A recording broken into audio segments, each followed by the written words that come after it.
صحيتو مساء الخير عليكم. Euh, comment il fait Chicha déjà Ludi à l'appareil. Non, Ludi aux commandes. Saheto, bonsoir à tout le monde.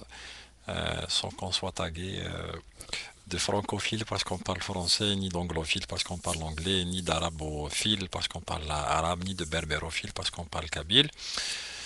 La langue est juste un médium, ok? Mais les idées c'est ça qui compte, puis le sourire aussi, quand on peut, quand on n'est pas réprimé ou opprimé. Comment j'ai titré déjà la vidéo? C'est ça, c'est, je pense, de Boston Alstom. J'étais en train de lire la lecture, je parle toujours de lecture bien sûr. Je crois que les livres sont transnationaux, la transculturelle, etc.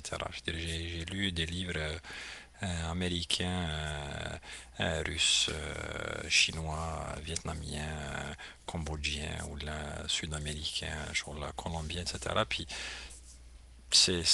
ça décrit des hommes, ça décrit des situations de femmes, d'hommes, d'enfants, de guerre, de paix, d'amour, de haine, d'exclusion, d'acceptation, de communauté, de chaleur, d'humanisme, d'extrémisme, de radicalisme, etc.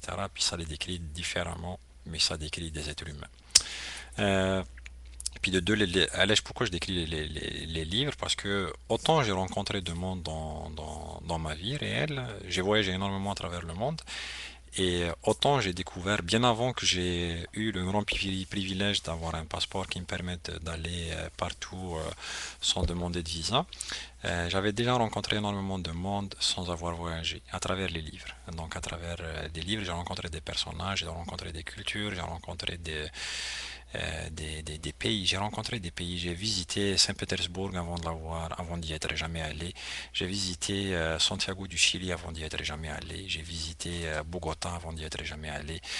J'ai visité Pékin avant d'y être jamais allé. J'ai visité New York à travers les yeux d'auteurs sans y être jamais allé. J'ai rencontré des New-Yorkais, etc. avant d'y être jamais allé par les livres. Bon, bref, introduction pro livre, bien sûr, ok? Et le Caire, j'ai visité le Caire, j'ai visité Bagdad, j'ai visité Alger, j'ai visité Casablanca, j'ai visité Paris, j'ai visité, avant d'y être jamais allé. Le titre de ça, c'est ça, j'étais en train de lire justement un livre de Bertrand Russell, qui était un grand mathématicien et un philosophe aussi. Et c'était le livre. Attends, c'est qui m'envoie un SMS à cette heure-ci?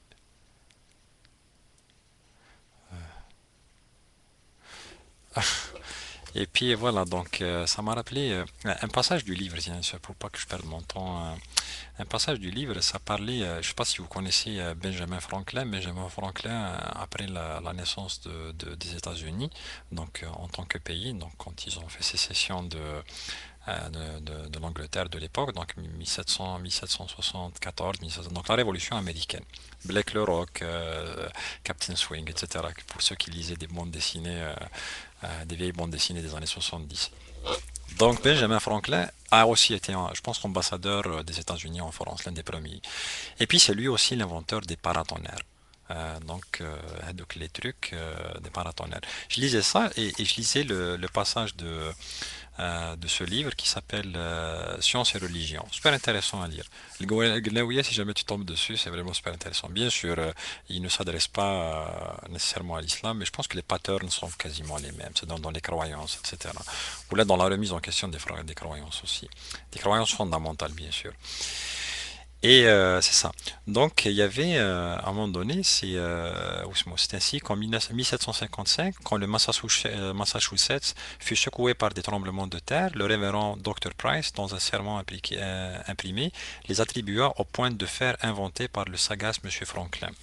Donc, le révérend Price avait jeté l'anathème sur on appelait ça les fourches de l'enfer. Euh, que Benjamin Franklin avait inventé à cette époque-là, justement parce qu'il y avait énormément comment on appelle ça, de tonnerre qui tombait. Et donc, ça m'a fait penser à Al-Sanam, et aux rumeurs à l'époque qui avaient circulé. Moi, je me souviens comme aujourd'hui. Al-Sanam, donc Schlef, donc pour les gens de l'Ouest, les gens savent de quoi on parle, si jamais vous tombez sur cette vidéo. Et à quel point les gens racontaient ou colportaient donc les rumeurs تاع الناس خارجين الطريق, etc., etc. Puis c'est pas sorti de rien. À cette époque-là, il y avait énormément de propagande qui se faisait de la base, ce qu'on appelle les islamistes pour remettre. Et puis c'était vers l'époque, quelques années plus tard, ils ont eu gain de cause par rapport à beaucoup de sujets vis-à-vis du FLN, l'Uqtadak, encore en 84, quand les concessions leur ont été faites. Mais c'était un peu ça. C'était une nest à Snam Kharjou Tariq, puis Rabbi les a punis. C'était aussi bête que ça. Puis ça m'a rappelé un peu ça. Ça m'a rappelé aussi les histoires de Lot, comment dire, les villes, donc soit dans l'Ancien Testament, ou même dans le Nouveau Testament, ou même dans le Coran, comment soi-disant certaines vieilles communautés ont été détruites parce qu'elles ne se soumettaient pas à l'arbi, etc. Puis on attribuait à la justice divine de s'être manifesté soudain pour punir des gens qui étaient sortis du droit chemin, pour une raison ou pour une autre. Et dans ce cas-là, c'est le bida. Donc, et on connaît ce que c'est justement pour les gens qui sont d'extraction musulmane, on sait ce que c'est que le bida justement. Et ces différentes implications, là, ces différentes interprétations, de façon à ce que tu sois excommunié de la communauté, de la communauté, etc. Ou bien pour te remettre dans le droit chemin, encore une fois. Donc c'est ça, c'est un bon bouquin à lire. À un moment donné, j'avais rajouté dans mes vidéos aussi, euh, euh, dans mes vidéologues, c'est vraiment le bonhomme qui fait les lectures, il est vraiment excellent. Ça s'appelle Why People. Non pour faire la promotion de l'un ou l'autre, mais la façon dont il présente les choses sont vraiment super et très intéressantes, et très intelligentes, mais aussi drôles aussi, à beaucoup d'égards. Donc ça s'appelle Why do people laugh at creationists? Why do people laugh at creationists? Pourquoi les gens rient des créationnistes? Je voulais présenter, merde, je vais peut-être pas avoir le temps, je vais peut-être devoir faire une autre vidéo. Pour ceux qui veulent lire, les gens qui sont en Angleterre ou là, et qui ne connaissent malheureusement pas les Monty Pythons, je leur présenterai The Life of Brian. Ça, les gens, je recommande aux gens. Ça, pour moi, c'est des héros des temps modernes, les Monty Pythons. C'est vraiment des héros des temps modernes. C'est des gens hyper intelligents. Ils ont tous, je sais pas, c'est des gens qui ont étudié, etc., puis qui ont décidé de faire de l'humour. Parmi eux, on regardait ça à la télé en Algérie aussi, il y a longtemps de ça. Donc, The Life of Brian, ça pastiche un peu la vie de Jésus.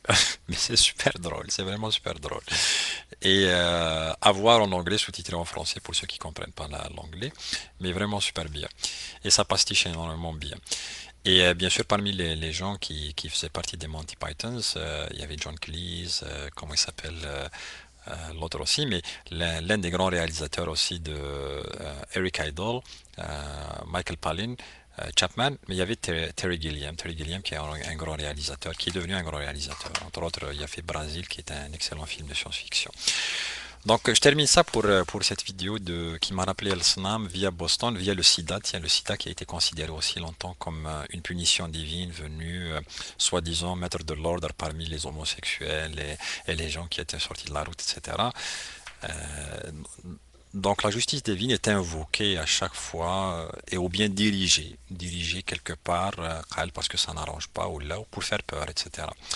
Et donc, juste pour faire le parallèle aussi que ça a existé dans toutes les cultures, c'est-à-dire que ça n'a pas existé dans une culture donnée ou là, ailleurs ou là. On invoque la justice divine ou la justice supraterrestre à chaque fois qu'on trouve pas ou qu'on ne veut pas, parce qu'on trouve pas, qu'on ne veut pas se questionner par rapport aux possibles raisons ou leurs possibles, comment dire, incidences ou la conjoncture, soit physique, géophysique, géodésique, astrophysique, mentale, sur beaucoup, énormément. Fait que c'est ça. Donc, à une prochaine vidéo. Je vous présenterai un livre, peut-être, et deux films. Puis ça va être tout pour la soirée. Ça c'est tout. À très bientôt et à vos commentaires. Bye bye.